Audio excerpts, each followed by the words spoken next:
enjoy the process. There's no, like, it's because the one thing about it is that you have to be able to take the punches, but all and realize that the success you'll have the success one day, and then one day you're gonna be feeling great. The next day you're just gonna have no feeling at all. Not even be in the dumps. You're just gonna have no feeling at all. Right. And at that point, it's like you're so focused on the end goal, you're never gonna. You're just so focused on running to the finish line. You gotta realize you have to run to the finish line. I'm excited for you to see this week's episode, but before we get to that, I have a message for you. If you're a parent of an elite athlete or a coach of a high-performing team and you're looking for some help or assistance with making them more mentally resilient, perform with more confidence, be more consistent, anything like that, then this is for you. I have an 8-week program all designed to address exactly that, to help your athlete be at their best on a more consistent basis and not get tripped up by those little voices in their head and getting down on themselves for mistakes, but performing like we know they can. So what I want you to do is don't delay, just grab a time on my calendar through this link, and let's set up a time to talk about your specific situation and how what I'm offering in my 8-week program can help. Okay. So it's brindrescher.com/free consultation. So click this link, grab a time on my calendar. I look forward to talking to you. And now on to this week's episode. Yeah. There were a lot of moments like that. And then when it sort of like, I just like started, my teammates and I, some of us kept each other in check. We kept up with each other and saying what everyone was doing. We were doing Zoom trainings together. And at that point, it was just like, I got to figure out sharper, but I also push my body to a different point in that way. Yeah. That's actually when I started running. Okay. I'm not the biggest fan of long distance running, or 3 miles isn't that long. Yeah. But for someone who doesn't run that often, but at that point, I realized it's like I'm in a state right now where my mind has to have a certain flow. Yeah. I need to find that flow. I need to find how to my body needs to push past this point. Yeah. Because that I used to have when I was younger, I had a 7.5 minute mile. Then when I got older, I got back to 10, and I was like, nah, I gotta cut this down. Yeah. I gotta cut that down. I was like, I can't. And that was it. Okay. And so the biggest aspect for me, mental aspect, because in that moment when I got back to competing, because then you also have to get the feel of fencing in a competition. That's another thing, you have to get the feel of fencing in a competition. Yeah. You can do all the training in the world, but if you don't know how to compete, you are shook and afraid. Yeah. And wants to get back in the field of competition. And then when it came to it, it was just like everyone says put all this time in and stuff like that. I'm just like, I knew how to what it's like to lose making a team. Yeah. Not to make a team before, because there have been many teams I didn't make. Gotcha. I've only made one Olympic team and one national team my entire career. There are a lot of people my age and older who have made way more national teams, way medal at world champions, stuff like that. And in my head, I'm just gonna fence. Yeah. That's the one thing I'm focusing on is I'm just fencing today. I'm doing me. Good. I'm gonna be me. And sometimes it's funny because some people think I'm a very person. So you were mean, and I was like, oh, you've only seen me at competitions. Yeah, I'm focused, right? I'm just focusing. I come in, check my stuff, I walk out. Yeah. You say the highs a little bit, but I'm not really for all that. I'm just here to fence, and that's it. Right. And there's no animosity at all. Yeah. Okay, I have a question. All right. Yes. It's kind of ways back in your story, but then I want to go forward because I want to get to the Olympics, right? You said sometimes at that point when I lost the competition, I had to just focus on the person in front of me. So, and I mean, I had to just I didn't care who I was fencing. I knew what I needed to do to match. Do you feel that, I mean, obviously maybe there is no one size fits all and it's more of a, it depends answer, but do you think it's better just to go into the match, focusing on what I know I can do, or do I need to know the habits, the patterns of my opponent? Mix of both, Okay. because it depends on who it is, but Yeah. because there are times you just don't know who this person is, and you got to figure it out as you go along. If you have the most, honestly, like you have to really believe in yourself more than relying on a tactic Got it. and a strategy, because things change. Some things just change. You're like, yo, I'm gonna do X, Y, Z. Nope, that's not gonna work. That's not gonna work. I'm gonna hit you this. I'm gonna hit you from this side. Nope. I'm gonna parry. Nope. And Gotcha. you just like, and for me, sometimes, and then, but there's also like, yo, I'm gonna just do me. That's Right. not gonna work That's either, not gonna because work. you gotta.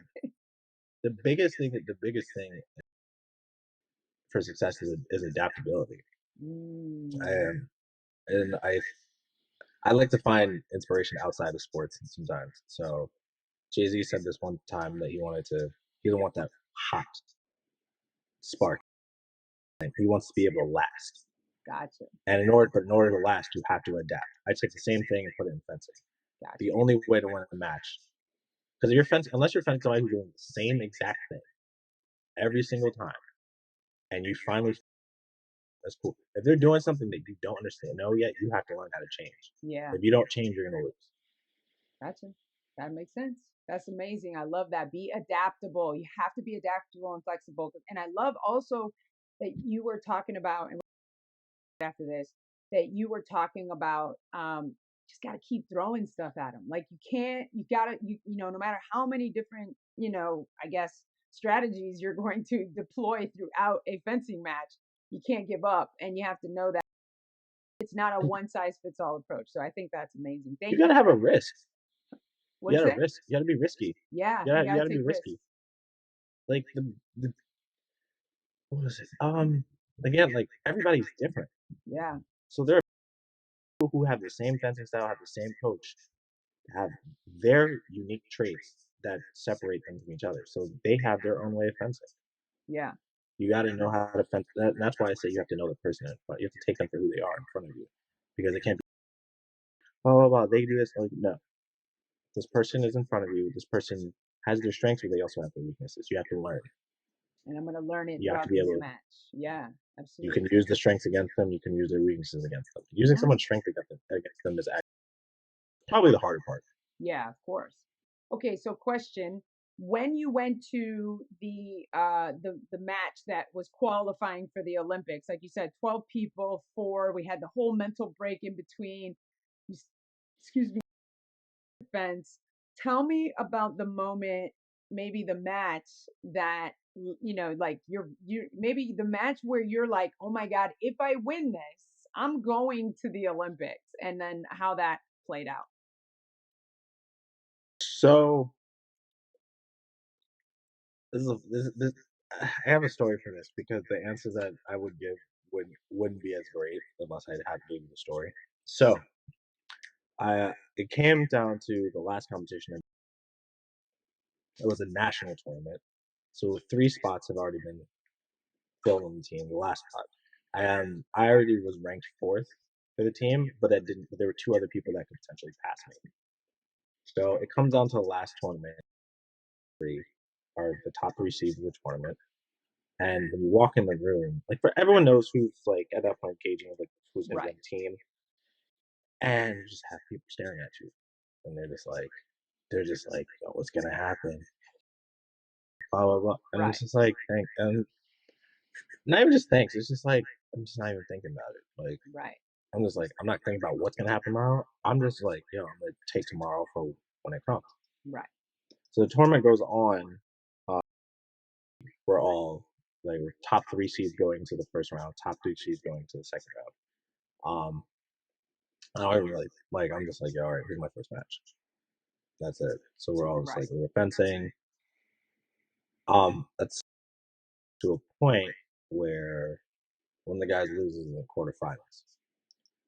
The dude, and then one of the other guys beats one of my teammates from my club in the quarterfinals. Also, I had to fence the winner of that match. So, but I was fencing. Right. Um, I had won my match in the quarterfinals, and then now it's between us. We have to fence each other. So in my head, I'm just like, all right, I looked at the rankings, and normally I don't do this, but I'm like, I Right. looked at the rankings. I know. There's another thing also. You need to know exactly how you have to do at each tournament in order to make the team because we get points for every Gotcha. ranking, and that's how the rankings are set up. Okay. So at this point, I'm just like, all right, it's like not just time defense, but now I was like, this is the match No, that I like got everyone's you. gonna I be got you. watching. This is the one everyone's watching. This is the one where everyone's like Right. on like. So in my head, I'm just like, I'm just gonna. I was like, I, you know how I fence. I know how you fence. What happens right now is just I'm just going in this match. I know how to fence you now. I'm just gonna fence.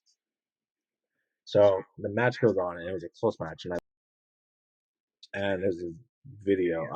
I fall after I win. Oh I wow. didn't realize. So normally I don't do it. So in fencing we yell to celebrate and stuff Yeah. like that. Um, my legs gave out after I did it Wow. because I was so locked in that after I did, I was just like, it was just relief. Where I was just like, Yeah. all right, it happened. My teammates congratulating me, and I'm just like, thanks guys, thanks. But this is the semifinals. I still have another match to fence after Right. this. Oh, okay. No, that's nothing. The tournament's not over. It's Okay. just like there's another bout. And one of my teammates is like, "Hey, guess what?" And I was like, "What?" He's like, "You qualified the match before." And I was like, Wow. "I didn't know," because that's the points is like certain. You can get a certain amount of points, but based off of like 1 point result can switch out another one. So this tournament result was going to switch out. I knew this one because I had Right. like it didn't. Gotcha. So, but compared to the other guys, like one of the other guy that lost in this quarterfinal had to win the tournament. So the moment he lost, and the guy that I fenced in the quarterfinal, then the semifinal. Once I made the semifinal, he wasn't gonna make. At that point, the points difference isn't that far off, Mm. and I didn't know.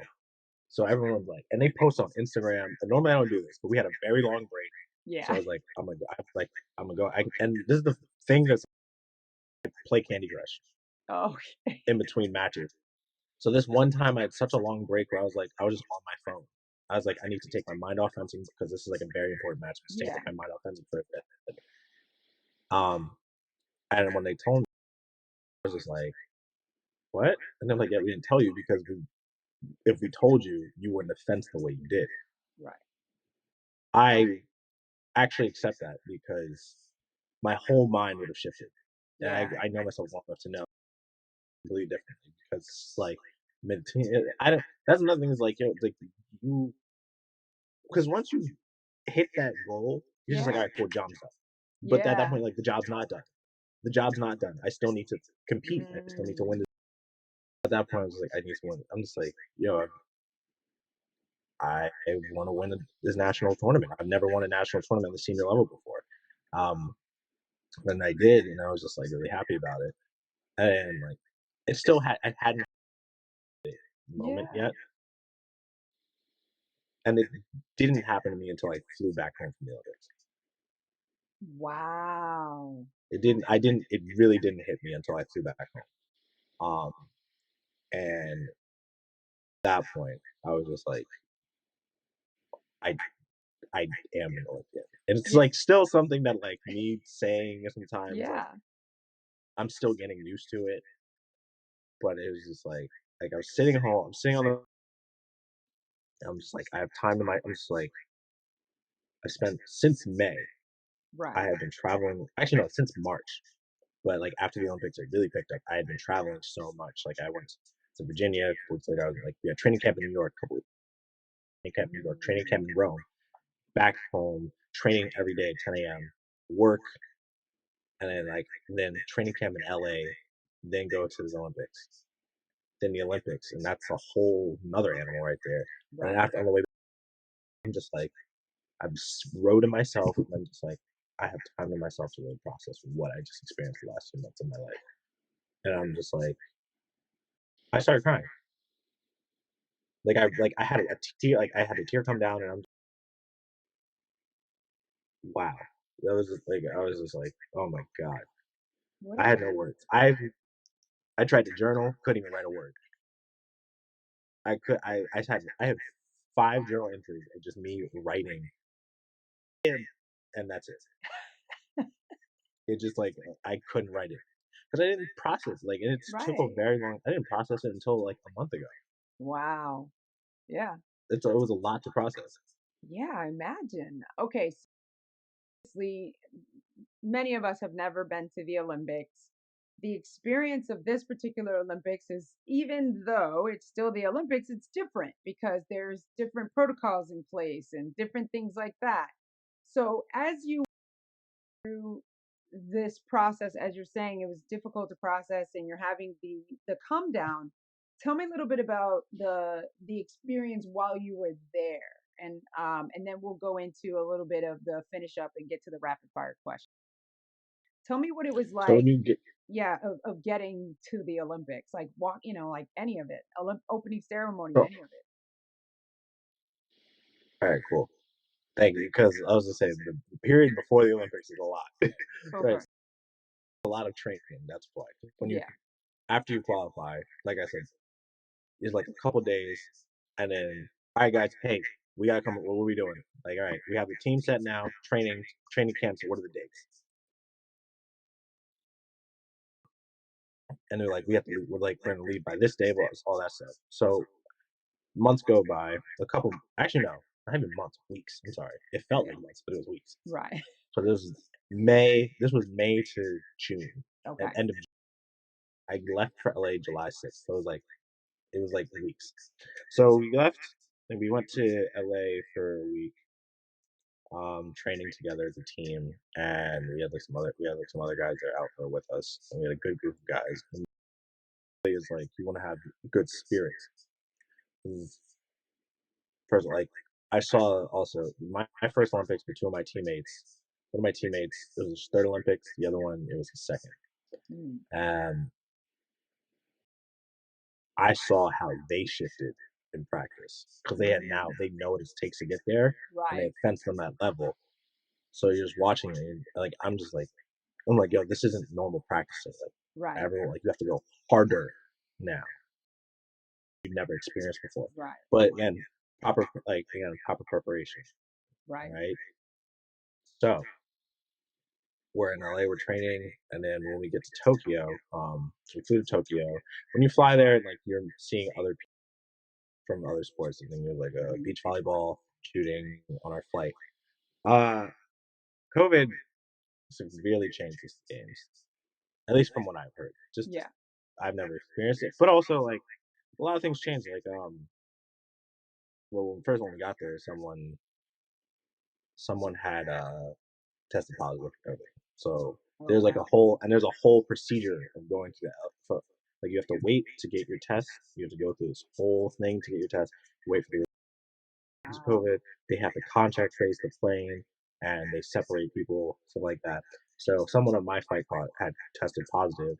I had Me and my teammates sat in the airport for 12 hours. Wow. So this was normally like 6 hours to get the COVID test done. Yeah. It took us an extra few hours for the contact tracing and stuff like that. Gotcha. So eventually, you get on a bus, and there's buses there coming for you, and they know your schedule and they know what's happening. They're keeping contact because these are.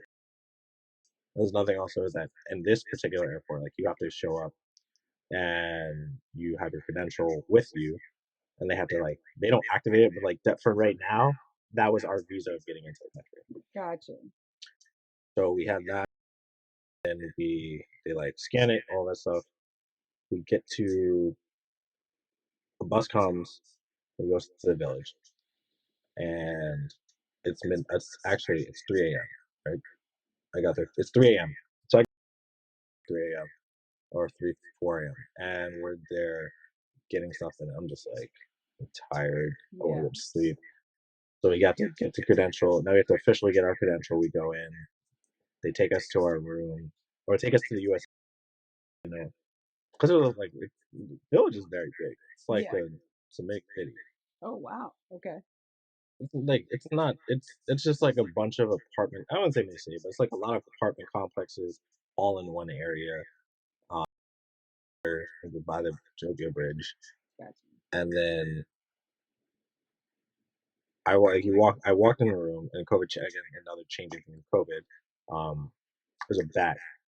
It was like a giant suitcase bag, and other bags on it. It's just like all the goodies, some of the goodies and stuff they give you. Right. Um, and then like the first few days, you're figuring out the bus schedule. You're figuring out like the dining is open 24/7, so you can Okay. there's like a schedule. Team USA has their own training center, so you go there. So you guys take the bus there. The training there also is like, and now you're with the team, and you know who's the first timers, Right. and like it was really cool, especially where we were. Like we were in this gym, so it was like enough strips for us, and we shared it with the strength and conditioning. So that was like the other gym. Yeah. So like other athletes were coming in and like working out there and stuff like people. Actually, one of my friends, the women's volleyball team, I saw there, and she was like, "Oh my God, you're here!" And I was like, "Hey, what's up?" Like we hadn't seen each other in a while. It was great catching up.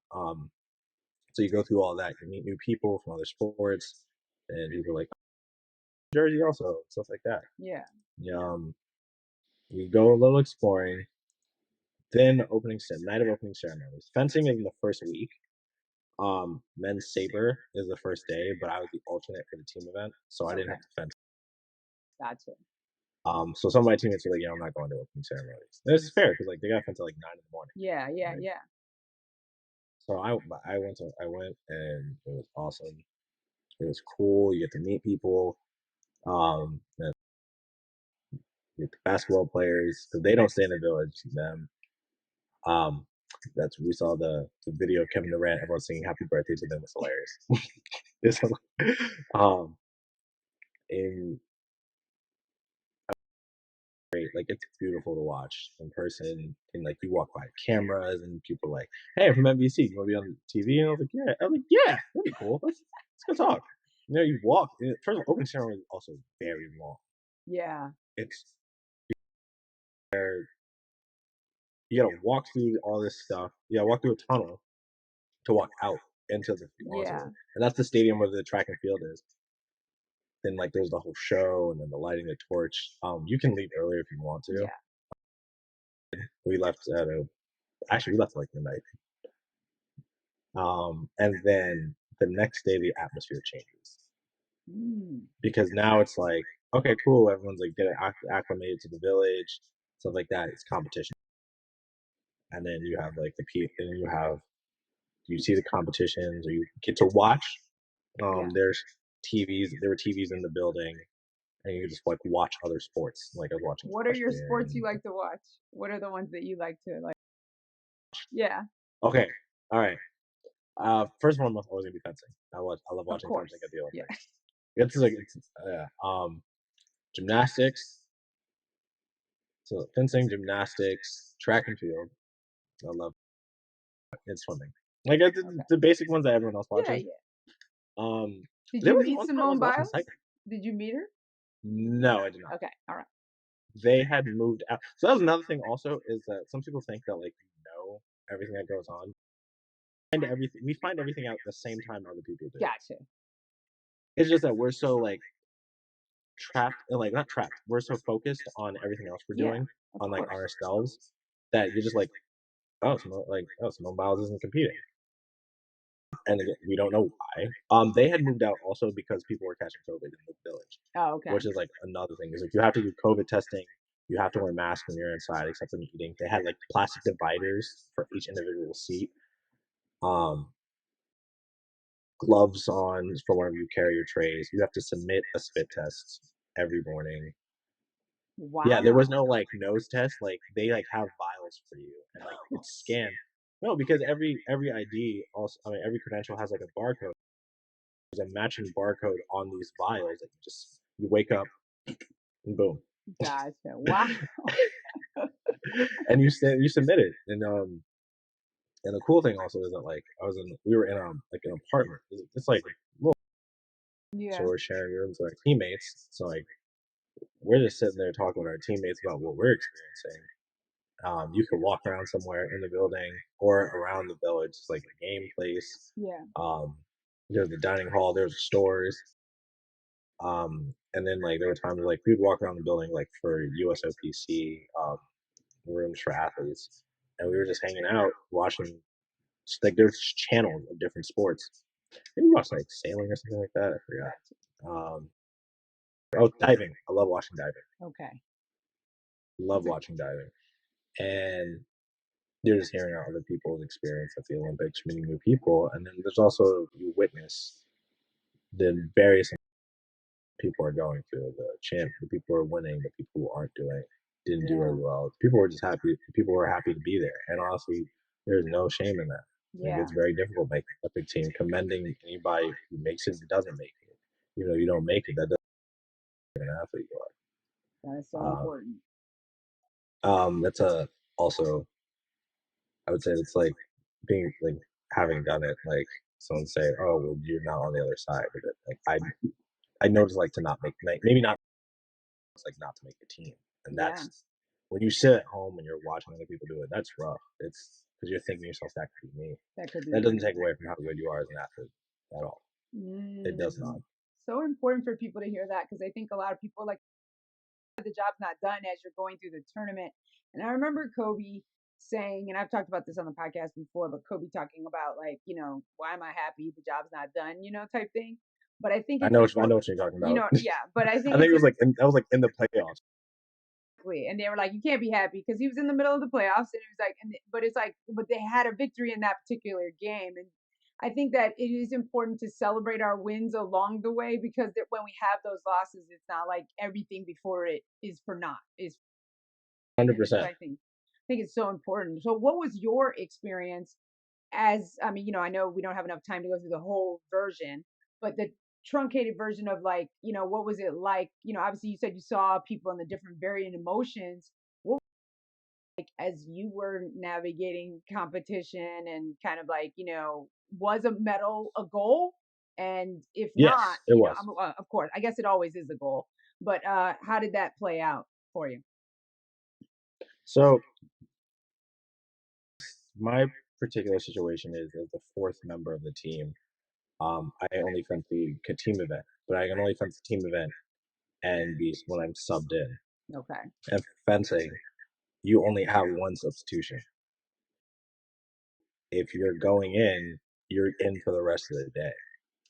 And yeah, so that was really important for me. It was just like, I have to stay ready, and it's like mentally any situation we have to deal with. So like, the training is like, okay, if something happens, like I'm training with the guys and fencing with them because the individual competitions first. Boom. Once the individual competition happened, day after I went to practice, and like I had to switch my team. Yeah. Because it's for us, it's the same. It's like a relay, except it's 3 versus 3. So it's each person fences each other up to 45 points. Okay. And for saber, and like it doesn't reset. So after the first match, you're winning 5-0. Next match, 10-6. Next match, 15-8, and so on until 45. But that doesn't mean that a team can't catch up from 15-8 to make it 20 to make it. They're losing, but now it's 2019. Or 11 touches, it changes the whole rhythm of the match. Gotcha. So the whole point is that like if you're four, so I had to be ready so that if I get subbed in, I gotta go. And there's also that like don't be carried away, because also like we have a thing where like if you don't compete, so you gotta like there's that I know I'm gonna go in. It's also just like, listen, I'm gonna take it in. I'm taking it for what it is. Again, I'm taking it day by day for this training right now. And again, just staying ready. And so I got subbed in because one of our teammates got injured. I fenced. We lost, but we fenced the next match, and then there was another injury, and it was a little upsetting. But it was again, it was just we were there together. Yeah. And we had like jobs to do, and not meddling. That was when you go to like the Olympics the first time, you're just like there's a lot to process. Yeah. And especially in a team event, you're just like, I want to do it. we really wanted the medal for sure. We really wanted that, but I think Yeah. also now that's brought us closer together as a group. Yeah. Absolutely. That's awesome. All right. As you're, like you said, it took you a couple of months to process this whole, like the post game experience. And looking back, what message do you have for people who, don't know what it's like for us to keep in mind? I think you've already given us a doesn't matter if you go or don't go, it doesn't take away from yourself as an athlete. But anything else that you think would be a breadcrumb for a future Olympian or anyone that has competed at the Olympics, that you think that they would need to remember this process, or you're learning yourself as you're going I would say enjoy the process.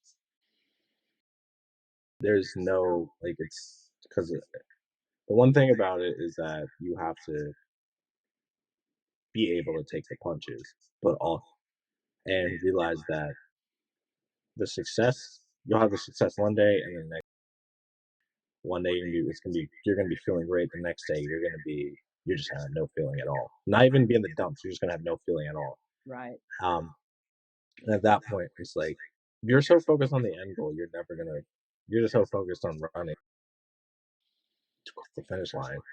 You got to realize you have to run to the finish Yeah. line, and you need to be a part. Like that's the part you're working on. You're not because even then, like like qualifying for the Olympics isn't qualifying for the Olympics, graduating college, like stuff like that. This goal isn't the end goal. Mm. Like you need to keep going, and then things change. Your perspective changes. You've experienced something now that you have to adjust to. Like I think for the hard part, not the hard part, the part now is just like I've never had like a title to my name like that. Yeah. So it's weirder now. It's like I've always just been this Khalil. Now Yeah. it's Khalil the fencer, or like I was a Khalil the Yeah. guy who fences. I Right. was like Khalil, you're the Khalil the Olympian. And it's like is there a certain way to act about that? Stuff like no, you just have to keep what got you to the point of where you attain this title or attain this position you're in your life.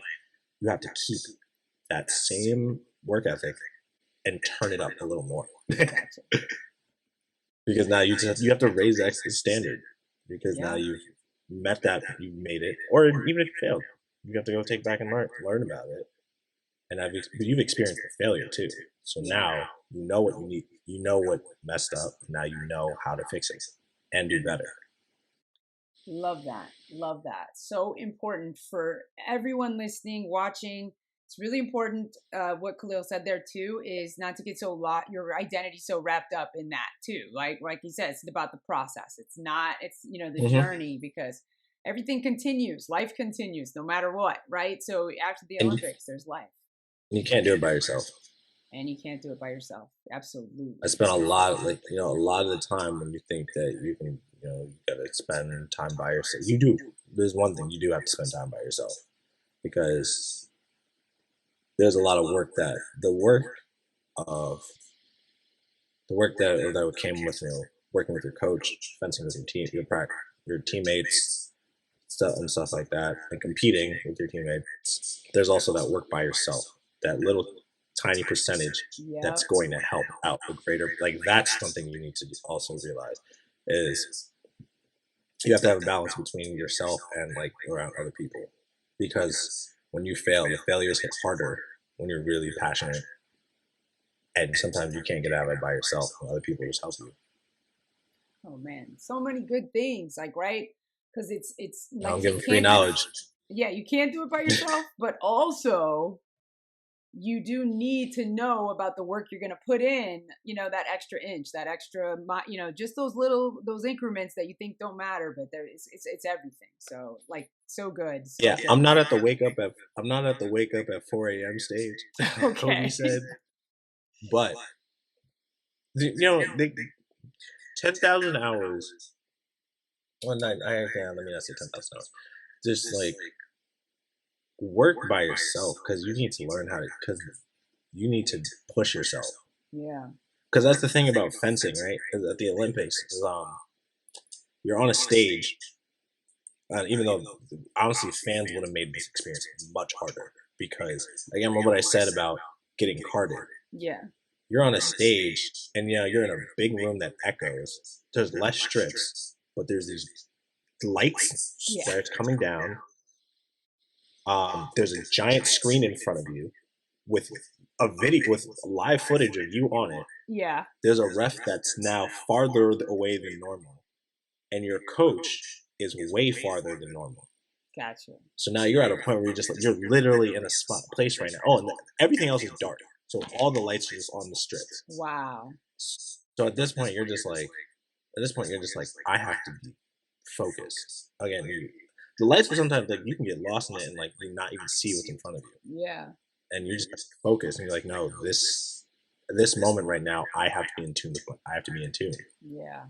Because if you aren't being able to focus on yourself in that moment or push yourself, that's where really the hard part comes. That's where it's really hard.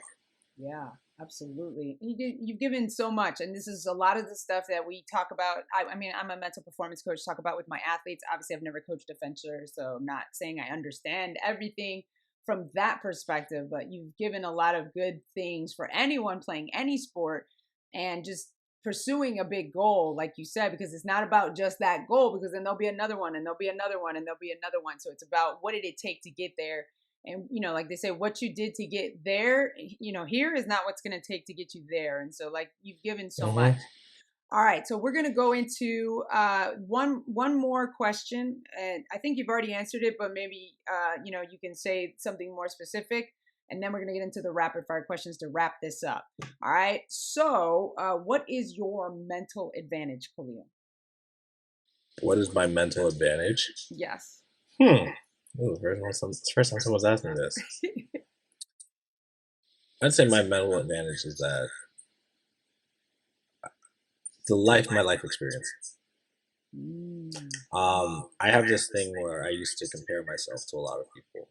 So I have an older sister, and my sister, unfortunately, didn't make the team, but she's tried twice going to the Olympics. She didn't make it. My sister also was a doctor, so like siblings are the first. If you have a sibling, that's their first set of competition.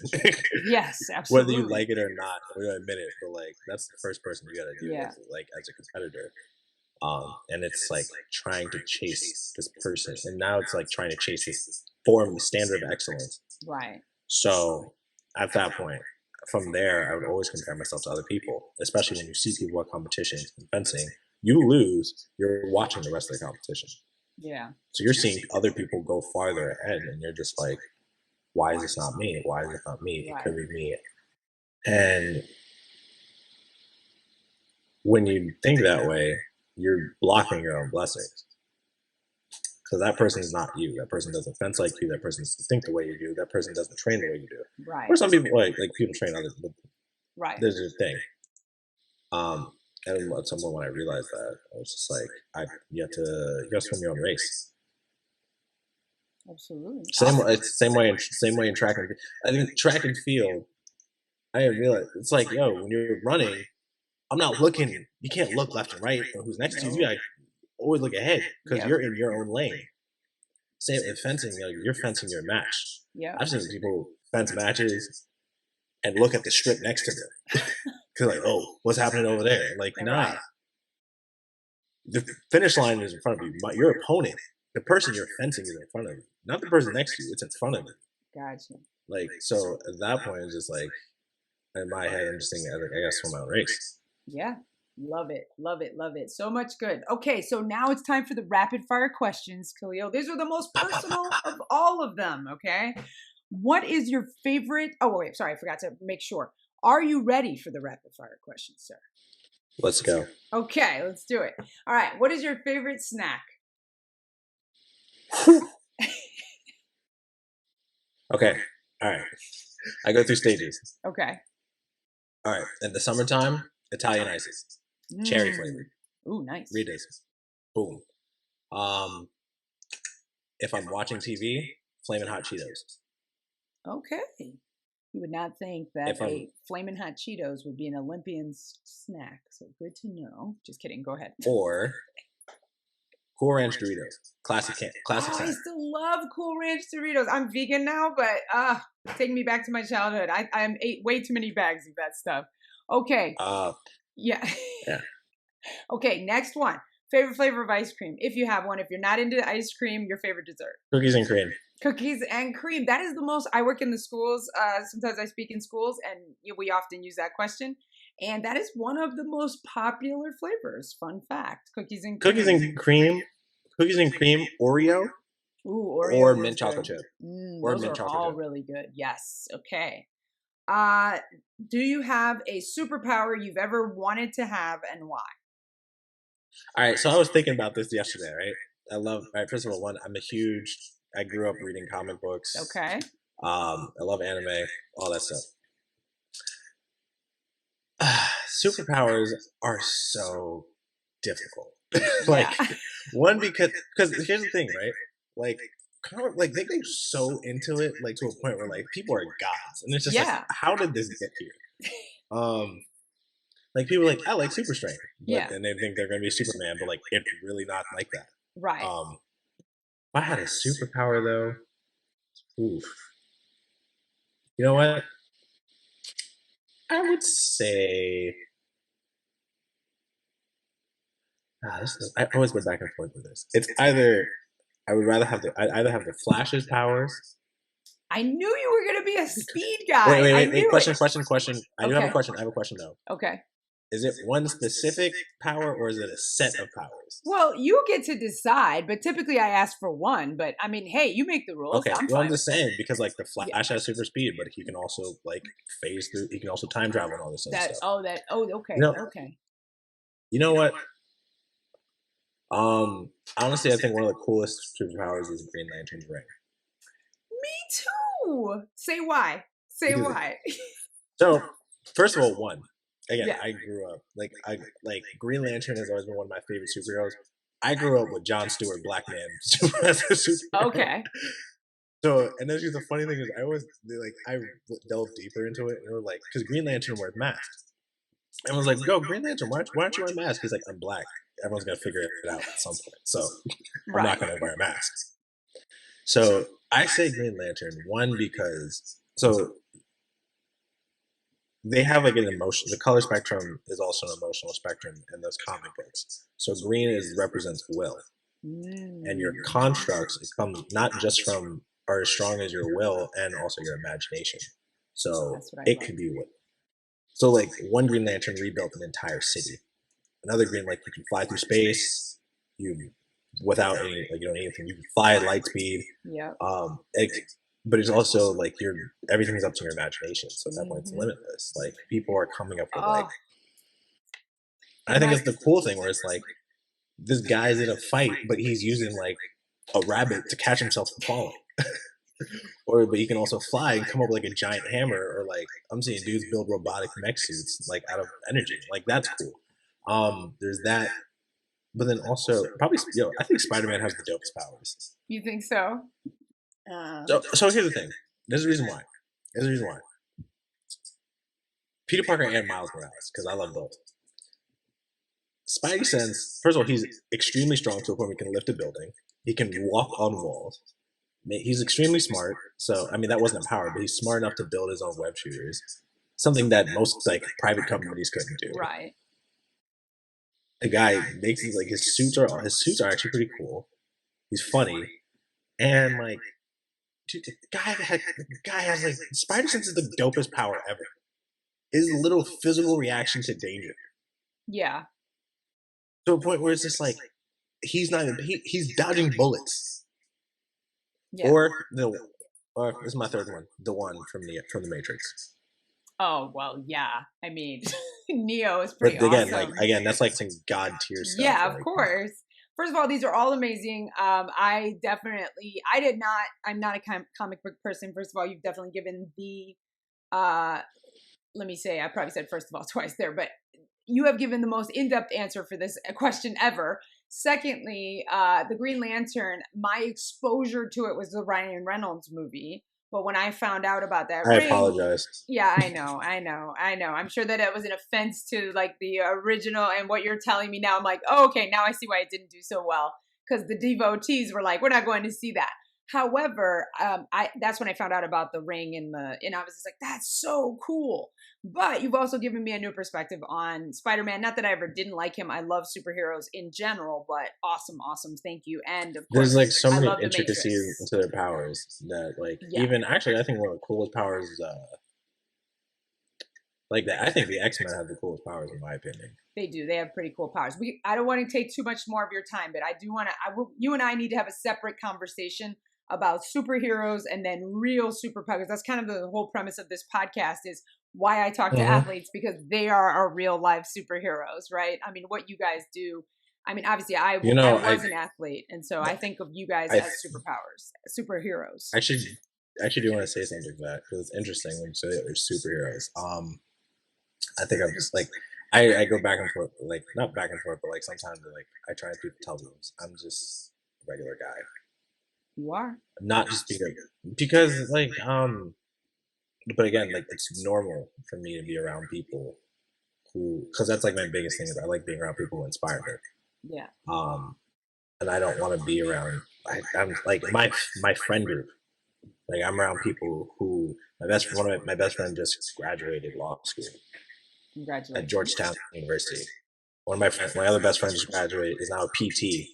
One of my friends was like, has been graduated college early and was like, I'm gonna work corporate, and now he's just like, I don't want to do this anymore, and now he works at a startup, almost as like he like yeah. stuff like that, and then everyone's like, yo, you're the Olympian. I'm like, bruh, everyone in this group chat has something where they could just calm us down, like get us off our pedestal, because we also know each other.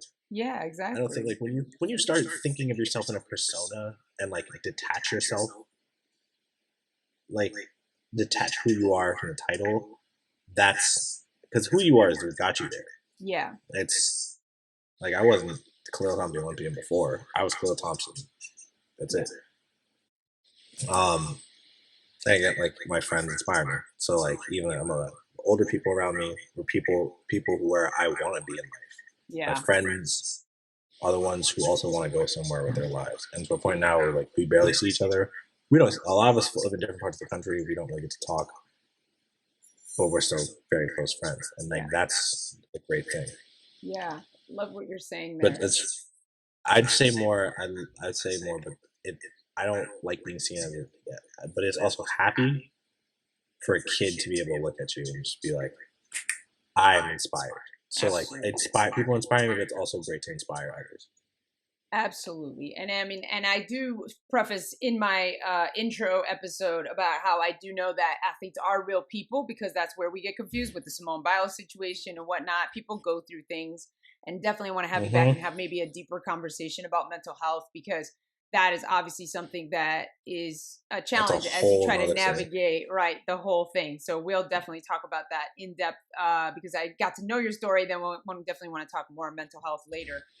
All right, this question is not so serious, but for some people it is. All right, you have toilet paper in your house, I imagine. Do you like your roll to come over the top or under the bottom? Do you have a preference? It's a very personal question, but over. Over. He's an over. You know what, Khalil, I've had a lot of athletes on, and it seems to be overwhelming and over thing. So now I'm starting to think it's a personality thing of athletes. I'm not saying, yeah. No, okay. I just think that like, under, like, it just rips, like, you don't want that. Like, under is just weird. Like, because you pull, most places you go, right? Like, you go to a public bathroom and you pull under, it comes up. Like, yeah, it breaks. You don't really have control. That's right. Now, that's all I gotta say. Do you change it at your house if somebody puts it on wrong? Yes. Okay. Will you change it at my house if it's wrong in my bathroom? No, it's not my house. That's weird. Okay. Some people do, Khalil. Some people do. I do change it. I'm an over, and I do change it in my house, but I won't change it. That's like another thing with like boundary. That's a boundary. Right? Yeah. Like, you don't just go. That's like going in someone's house and like tilting like their art because you don't like exactly. Or like leaving an art. Like you don't do that. That's weird. You shouldn't. Right, you shouldn't. But people do. People have very strong feelings about certain things. I'll say, okay, the one thing This is my best friend's house though, to a point where like I had like family dinner. Yeah. I'm at their house all the time for dinner. There's one time that my friend, he is so disorganized in his kitchen that his utensils were mixed up. That was the where I was just like, but like again, I only did it because I helped clean up also. I'm like Yeah, again, you were just like I'm being helping. helpful. Absolutely. So I'm just like, and like his mom was just like, I was like, nah, I'm sorry, I can't do this. I I gotta just fix rearranged this. the I whole gotta thing. fix this. It's Okay. Who's your personal hero? like personal hero. Ooh. Probably my mom. Yeah. Sounds like it. I figured she was gonna be your answer.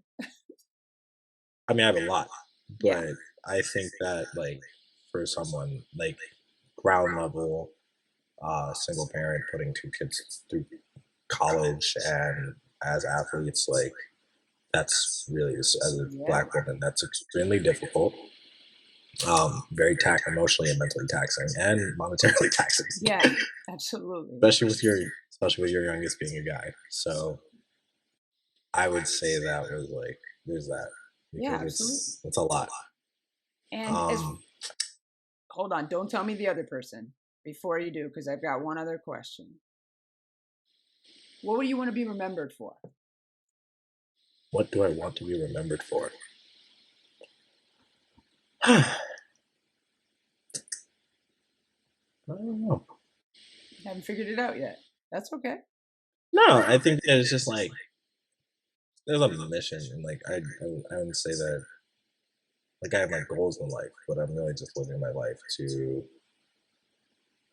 one succeed so I can help others, help like my family succeed. Yeah. I want to help others too. I like helping others. I mean, being a great fencer for sure. One of the best. There's That's that. awesome. Greatest. Sorry, best is fine. Greatest is better. Got it.